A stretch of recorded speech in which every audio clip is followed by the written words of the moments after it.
What's happening, guys? Sam Adams here, and as I said on today's episode of the Jam Pack Report, my daily gaming news podcast, I did want to sit down and dive in to the Game Awards 2019 nominees. Of course, it's a very big part of the gaming industry. Every single December, we have this big award show that is a celebration of everything gaming has accomplished over the course of 2019. Now, I will say, if you want to vote along, you can head over to thegameawards.com/nominees, log in, and cast your votes as we break down each individual category. But I'm not going to have an opinion on everything. Of course, there are some parts of the gaming industry that I don't really get into. Best esports player? No idea. Best esports org? I'll probably choose the one that I've heard of because I think there's one. Now, I will say I've already cast my votes, so you won't be seeing me vote on air. I will let you guys know my thoughts just in case you were curious, but that's pretty much the gist of what I'm going to be doing here today.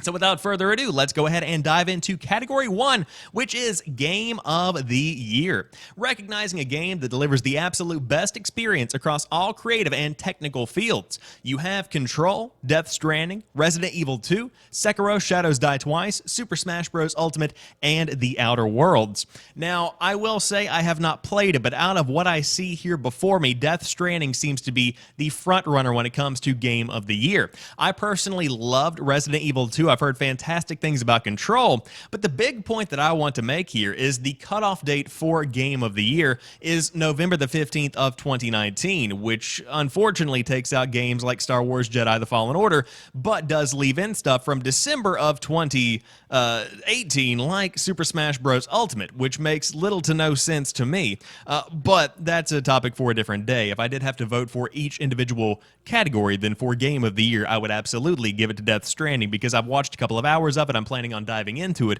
whenever I get a chance, but without a doubt, worth checking out that one is. And of course, each individual game on the Game of the Year roster, it's pretty good, to say the least. Then our action game. For the best game in the action genre focused primarily on combat, you have Apex Legends, Astral Chain, Call of Duty Modern Warfare, Devil May Cry 5, Gears 5, and Metro Exodus. So out of the ones that I've played here, my personal favorite is probably going to have to be Call of Duty Modern Warfare. I really do think that it really brought the franchise back to its roots, and I think it is a phenomenal Call of Duty experience. I think right now in the multiplayer, I'm around level 52. Big fan of it, probably my favorite action game. However, the one that I think deserves the best action game is probably going to be going to Astral Chain. I really did like the way that game looked. I think that it is a phenomenal experience, and without a doubt, one of the best Platinum Games titles to date. So, of course, that is just my 2 cents. Then the action-adventure game. For the best action/adventure game combining combat with traversal and puzzle solving, you have Borderlands 3, Control, Death Stranding, Resident Evil 2, The Legend of Zelda: Link's Awakening, and Sekiro: Shadows Die Twice. The best action-adventure game should probably go to Death Stranding as well, though in my personal opinion, my favorite action-adventure game of the year is Resident Evil 2, because it really is something that brought the game back to its roots, put on a new coat of paint, but overwhelmingly was very, very impressive when it comes to the aesthetic, the visuals, the sound design. Fantastic all around. And on top of that, the action-adventure game category itself is specifically focusing on combat combined with traversal and puzzle solving. I think Resident Evil 2 is a pretty good contender. However, Control also worth mentioning here. Again, all these nominees, phenomenal games, but for me, probably going to be Resident Evil 2. Then you have Art Direction as presented by Samsung QLED for outstanding creative and/or technical achievement in artistic design and animation. The nominees are Control, Death Stranding, Grizz, Sayonara Wild Hearts, Sekiro: Shadows Die Twice, and The Legend of Zelda: Link's Awakening. For me, the best art direction should probably go to The Legend of Zelda: Link's Awakening, because this really did reinvent an age-old game, and it gave it the most adorable chibi art style that fits so well with the world of Link's Awakening. It just seems to me to be the one that is most deserving. Now, Grizz is a phenomenal-looking game. Of course, very artistic. All of these games are. I would say, if I had to guess which one it's going to be going to, however, Death Stranding might get art direction just because of how artistic the game is. It truly is something that does branch the gap between video games and video games being art. That's the missing link, so to speak. Of course, many games branch that gap, but at the same time, for my personal taste, I think The Legend of Zelda: Link's Awakening should get the Art Direction Award for the Game Awards 2019. Now, audio design is one that I've begun to appreciate a little bit more as the years have gone on. For a lot of people, audio design doesn't really matter because so many people just simply play on their televisions and don't even acknowledge the fact that the audio has been designed in such a specifically fine-tuned way. But the nominees are Call of Duty Modern Warfare, Control, Death Stranding, Gears 5, Resident Evil 2, and Sekiro Shadows Die Twice. Now, of course, from a competitive point of view, Call of Duty Modern Warfare has some pretty good sound design. I use that very much to figure out when somebody is coming after me. But from what I have heard, specifically literally have heard, Death Stranding should probably get the best audio design. I really do think it is a phenomenal experience when it comes to how the world sounds. The overall, natural sounds that come from just wandering through this giant wasteland. I really do think that has something to be said for it. Now, on top of that, Resident Evil 2 also very good when it comes to sound design. When you're wandering through that sewer, it really does sound like you are wandering through a sewer with people moaning occasionally and freaking you the hell out.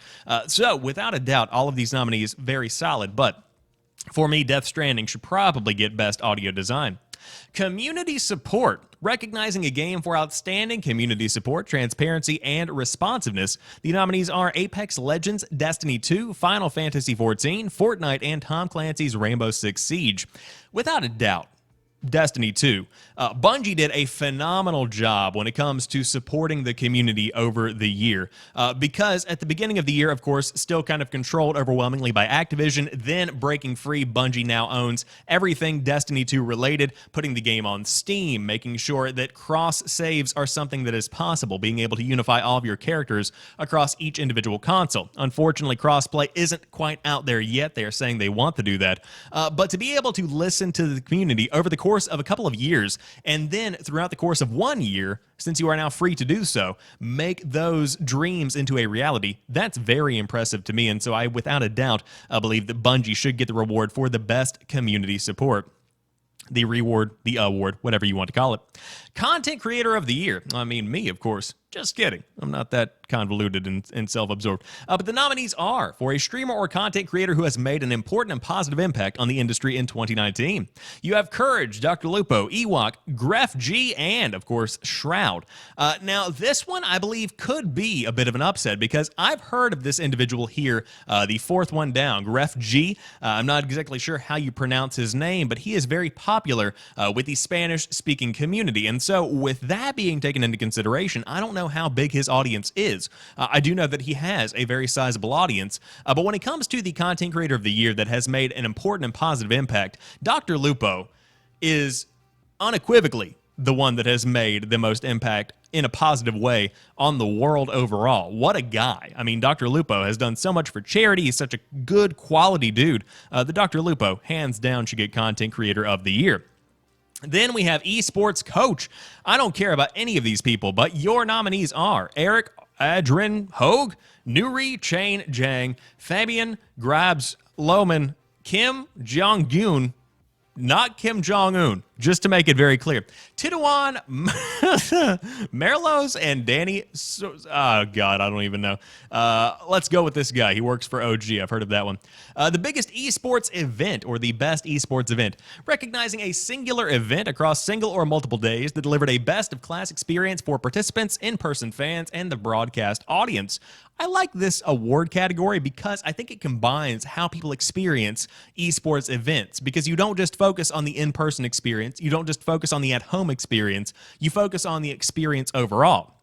And the nominees are 2019 Overwatch League Grand Finals, EVO 2019, the Fortnite World Cup, IEM Catalyst 2019, League of Legends World Championship 2019, and the International 2019. Now, I will say I'm not a big aficionado when it comes to the world of esports, but from what I saw, the Fortnite World Cup was very impressive. But I think I've heard more about the International 2019, so I might vote for that. But the overall, heart of my gaming habits is definitely not in esports. I will say that. However, all of these very impressive. Again, one that I'm not deeply invested in. But the Fortnite World Cup, very impressive. Then we have Esports Game of the Year. For the game that has delivered the best overall esports experience to players, inclusive of tournaments, community support, and content updates, irrespective of genre or platform. You have Global Offensive. Of course, Counter-Strike Global Offensive, Dota 2, Fortnite, League of Legends, or Overwatch. The esports game of the year for me, it's definitely not Overwatch. Haven't heard too much about Overwatch. League of Legends, of course, always going to be a massive, massive competitive game in the esports space. Dota 2, haven't heard that much about. Counter-Strike Global Offensive, still a massive contender. But for me, Fortnite, I think, is one that has evolved and grown with time. It's not the best esports experience, but it is one that I think has definitely garnered the award for the game that has delivered the best overall esports experience to players. On second thought, if we're talking about the best experience to players, Fortnite and Epic Games did not do well at all because the balance of the in-game experience has been fluctuating throughout the year. So if I did have to give the best overall esports experience, I'd probably have to give it to Counter-Strike, actually. Again, I'm not really invested in the Dota 2 community or the League community. Somewhat interested in Overwatch, but without a doubt, if we're talking about the player experience, then Fortnite, no, not at all. So I'm going to have to give my award to CSGO. Then Esports Host of the Year. The best host or commentator of esports events, both in venue and or on broadcast in 2019, irrespective of game or language. Unequivocally, it is Golden Boy. Alex Mendez, I love the dude, been watching him for years, and unfortunately, I think it puts these other four individuals at a disadvantage because a lot of the standard gaming audience has never heard of anyone but Golden Boy when it comes to hosting events. Of course, I've heard fantastic things about some other people that have hosted Hearthstone events, other, esports events that I'm sure I would hear more of these names if I was actually invested in. But overall, for me, absolutely, Golden Boy, always going to be my man. Then Esports Player of the Year, another one that I'm not deeply invested in whatsoever. Of course, I'm going to be voting for Booga because, hey, why not? He's the one that I've heard of. But the nominees are for the Esports Player judged to be the most outstanding for performance and conduct in 2019, irrespective of game. You have Kyle Bugagiersdorf, Lee Faker, Sang Hyuk, and Luka Perkovic, Ol Sander, Simple, ooh, man, I'm really massacring these names, and Jay Sinatra Wan. I'm going with Kyle Bugagiersdorf. I want to apologize for the names that I'm just absolutely butchering. Again, I'm not really into esports. I'm sorry. My God, another esports category. Esports team. Recognizing the individual esports team judged the most outstanding for performance and conduct in 2019. You have Astralis, G2 Esports, OG, San Francisco Shock, or Team Liquid. Sure, OG, why not? Wait, hold on. This is for each individual game. CSGO, League of Legends, Dota 2, OWL, or CSGO. I'm going with Team Liquid since I watch CSGO from time to time because that's the one that my simple mind can understand. Now back to other categories. Family game, the best game appropriate for family play, irrespective of genre or platform. This is what we like to call the Nintendo category. Luigi's Mansion 3, Ring Fit Adventure, Super Mario Maker 2, Super Smash Bros. Ultimate, or Yoshi's Crafted World. For me, the best family game would probably have to be, maybe Yoshi's Crafted World, because for me, a family game, I don't know that it's hard to say because whenever I see the category family game, I would assume that the family is going to be playing together. So if that's the case, then Ring Fit Adventure, kind of out of the loop. You don't really play that together. Of course you can, but that's not the way that I see the family game genre. Luigi's Mansion 3, of course there is co-op with Gooigi and whatnot, but I also don't really feel like that's necessarily the family game. Of course, Yoshi's Crafted World, hard to say. I suppose all of these are somewhat family games. If I had to choose one, I would probably choose Yoshi's Crafted World. But Super Smash Bros. Ultimate, if you're talking about family like brother to brother, hanging out, playing games, that might be the one to go with. Again, Nintendo just dominating the family game category, but for me, Yoshi's Crafted World looked fun. However, I'm having second thoughts, kind of leaning towards Smash. Let's go with Smash. You know what? Sure, why not? That's the one that I'd be most likely to play. However, next, the fighting game.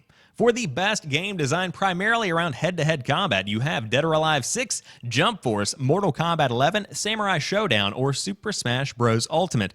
Now, notable mention here, honorable mention if you will, to Samurai Showdown. Fantastic experience. I really heard great things about Samurai Showdown, a return to form for a classic from SNK.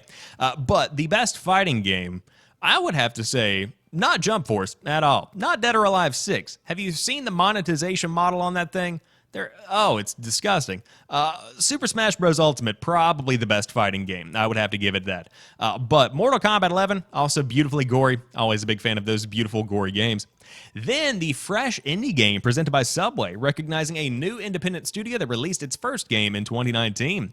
You have ZA/ZA/UM, don't know how to pronounce that, for Disco Elysium, Nomada Studio for Grizz, Dead Toast Entertainment for My Friend Pedro, Mobius Digital for The Outer Wilds, and Mega Crit for Slay the Spire, as well as House for Untitled Goose Game. I think that undoubtedly, the game that should be the fresh indie game of the year should be Outer Wilds, and therefore the award should go to Mobius Digital. That game, gorgeous. That concept, phenomenal. Really worth playing. Of course, it is included with Xbox Game Pass if you were looking for something to dive into and play. But this is just something that's very, very special. And the fresh indie game presented by Subway should go to Outer Wilds, in my opinion. Honorable mention to My Friend Pedro. The control scheme on that, very, very solid. Very impressive. Now, Game Direction, awarded for Outstanding Creative Vision and Innovation in Game Direction and Design. The nominees are Control, Death Stranding, Resident Evil 2, Sekiro Shadows Die Twice, and Outer Wilds.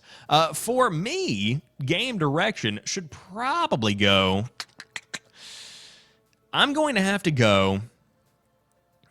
Awarded for Outstanding Creative Vision and Innovation in Game Direction and Design. If you were talking about game design and the overall innovation factor, then Death Stranding is, without a doubt, the one that has done the most in terms of turning everything that has made sense in the industry upside down.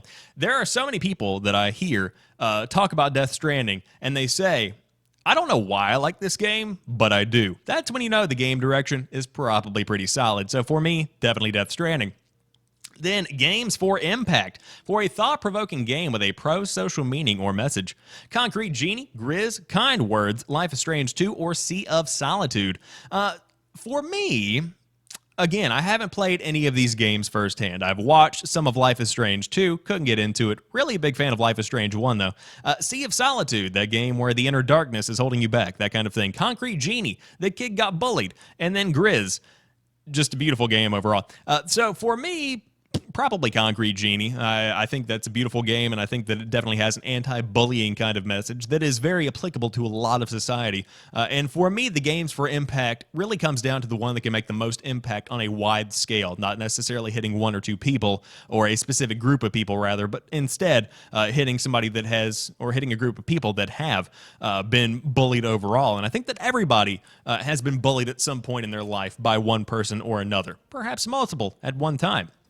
But regardless, Concrete Genie, fantastic game from Pixelopus. I've heard mixed reviews, and of course it came out at a very bad time. Launched on the day that the PS5 news came out. Not the best move in the marketing team by any stretch of the imagination. But Concrete Genie, for me, Games for Impact, Game of the Year. Specifically. Anyways, independent game for outstanding creative and technical achievement in a game made outside the traditional publisher's system. You have Baba Is You, Disco Elysium, Katana Zero, Outer Wilds, or Untitled Goose Game.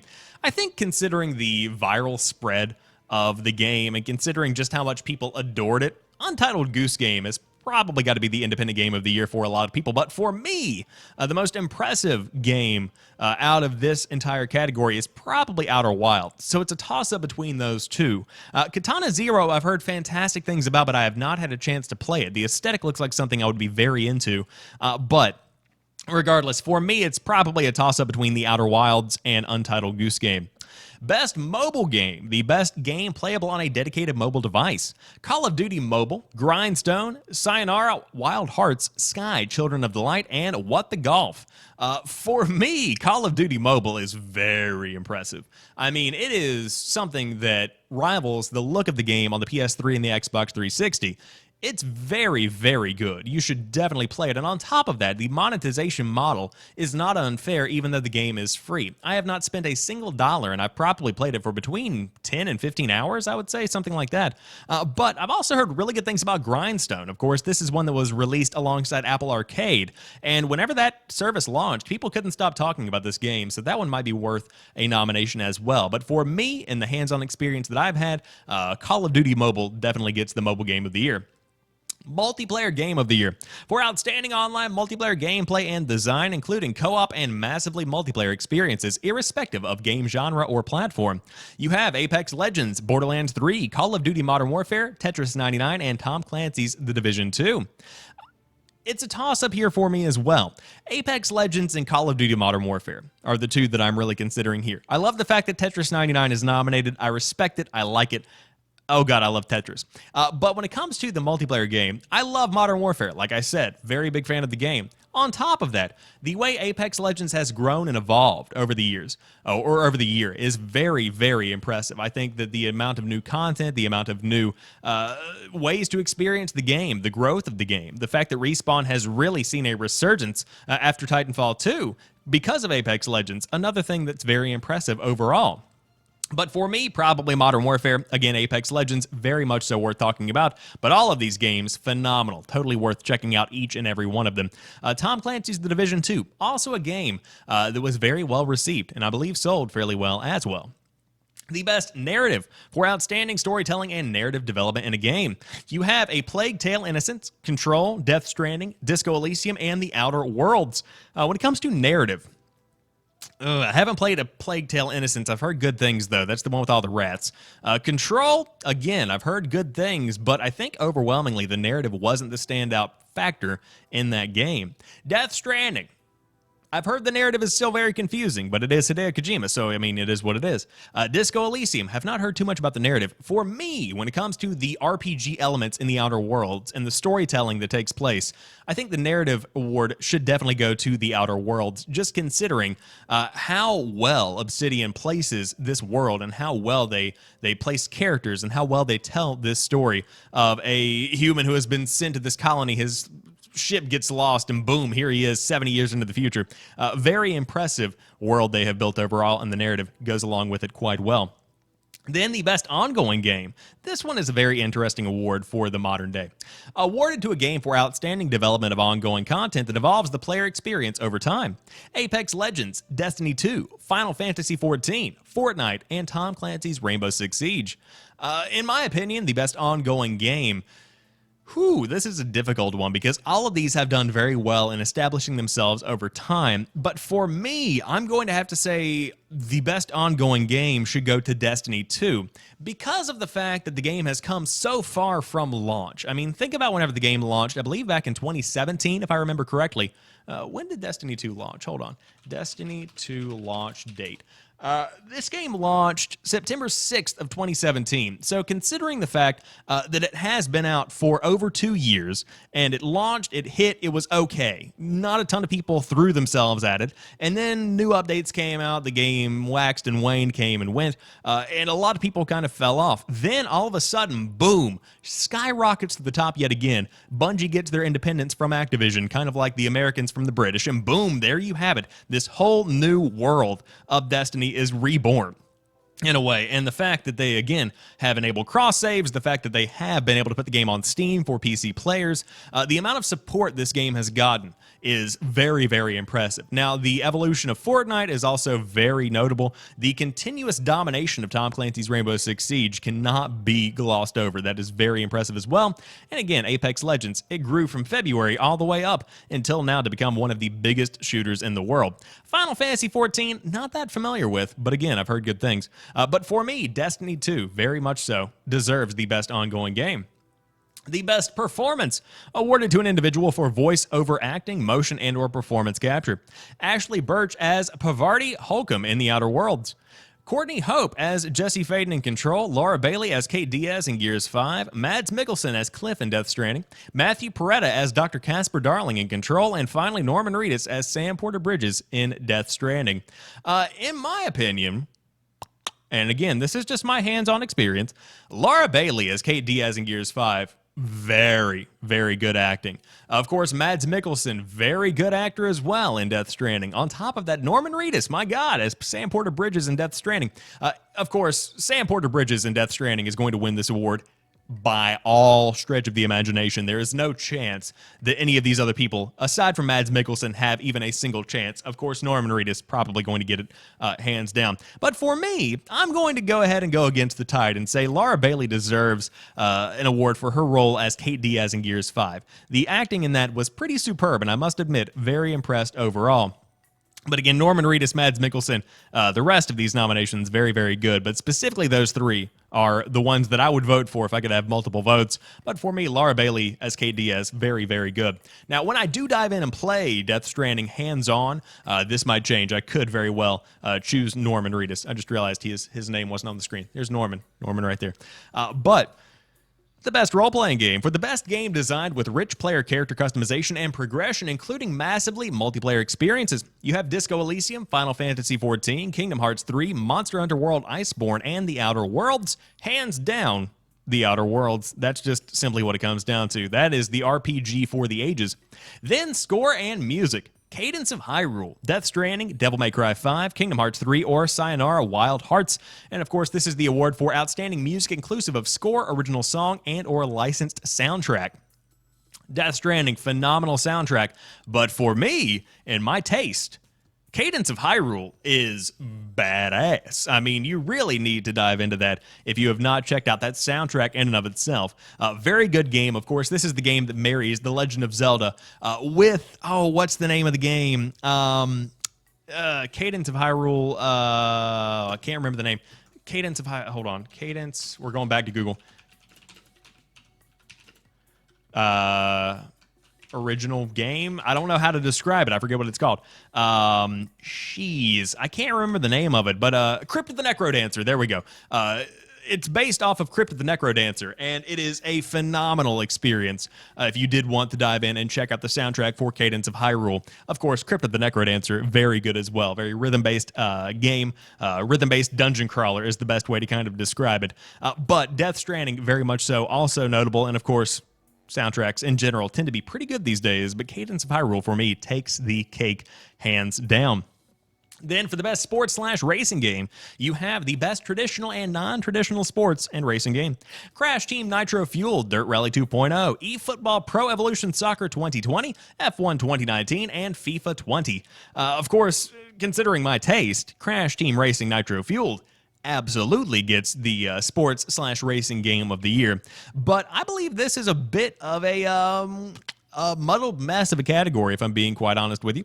I think that you should have a racing category, and I think that you should have a sports category. I don't think you should mix them. And on top of that, maybe you should have a sports simulator category where you do take the more serious approach, and then you have a casual sports category where you take stuff like Crash Team Racing and where you take various other sports games, like maybe even Ring Fit Adventure could be thrown in there.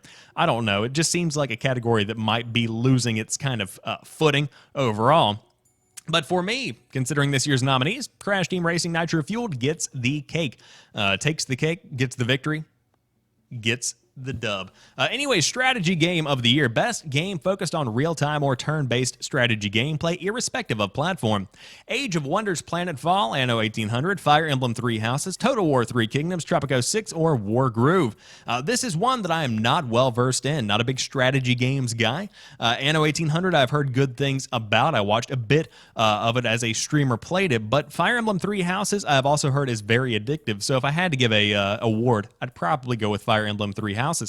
The best VR/AR game to be the final category of the entire award show goes to the best experience playable in virtual or augmented reality, irrespective of platform. You have Asgard's Wrath, Blood and Truth, Beat Saber, No Man's Sky, or Trover Saves the Universe.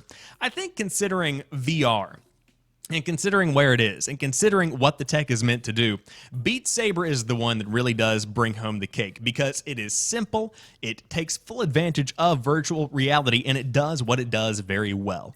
Now, Blood and Truth, I've heard fantastic things about. That's pretty much one of the first big pieces of genuinely great storytelling from the VR space. Asgard's Wrath, never heard of it. No Man's Sky, of course, added VR support, but overwhelmingly, that's still a game that can be experienced in other kinds of formats, and so it's not necessarily in my mind worthy of being the VR/AR game of the year, because it doesn't need to be. It's got so many other things going for it. And finally, Trover Saved the Universe. It's a fine VR game. It's a fine game overall. Again, it's one of those that can't be played without VR, but it is very, very funny. If there was a comedy games category, that should be nominated. But overall, for me, Beat Saber gets the VR/AR game of the year. And those, my friends, are our 29 categories for this year's The Game Awards. Of course, the entire show is being held on December the 12th of 2019. You can find it streaming live on Twitch, Mixer, YouTube, Facebook Gaming, any of the big platforms that you do tend to use. On top of that, you can turn on your Xbox or your PlayStation and tune in right there on the console itself. But very exciting time. Of course, I would love to hear your thoughts on the nominations down below. Who did you vote for? What did you think about my picks? And of course, criticize my taste relentlessly. I would appreciate that very much. But until the next video, thank you for checking out this one. I will talk to you soon, and peace.